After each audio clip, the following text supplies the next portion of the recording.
नमस्कार मित्रांनो, जय शिवराय. एक साधारणतः 4 ते 5 दिवसापूर्वी आपण गवारीची टोकन केली.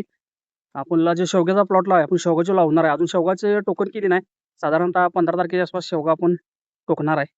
त्यामध्ये जे आपलं मध्ये अंतर राहते, आपण जे 12 फुटाचं दोन्ही सऱ्यांमधलं जे अंतर सोडले, त्यामध्ये जे अंतर राहते त्या अंतरमध्ये आपण जे सरी सोडली होती, त्या सरीमध्ये आपण आंतरपीक म्हणून गवारी घेतली होती, जी साधारणतः 5 दिवसापूर्वी टोकली होती. तिचं स्वरूप असं आहे.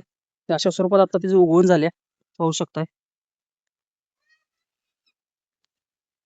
तर ह्याला सुरुवातीला साधारणतः पहिल्याच्या काळातला जो डोस आहे, म्हणजे ड्रिंचिंग आहे ठिबकद्वारे, त्यामध्ये ह्युमिक ॲसिड आणि 19-19 आणि जर उपलब्ध झालं बुरशीचं पाण्याचं प्रमाण जर जास्त असेल पावसाचं, तर त्याबरोबर एक बुरशीनाशक, त्यामध्ये रेडमोड गोल्ड घ्या आणि किंवा साप घ्या, साध्याला साधं. तर याचं ड्रिंचिंग करायचं. त्यामध्ये 19-19चं प्रमाण हे साधारणतः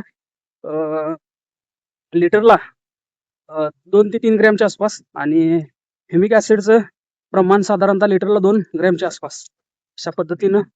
आणि बुरशीनाशकाचं बी 3 ग्रॅमच्या आसपास. साधारणतः तुम्ही जर पंपाद्वारे जर ड्रिंचिंग करणार असाल तर 15 लिटरच्या पंपाला 40 मिली 40 ग्रॅम 19-19 आणि साप बी 40 ग्रॅम, आणि आपलं 19-19 हे 60 ते 70 ग्रॅमच्या आसपास घ्यायचं. तर अशाच नवीन नवीन माहितीसाठी आपल्या यूट्यूबच्या चॅनलला सबस्क्राईब करा. धन्यवाद. जय जवान जय किसान.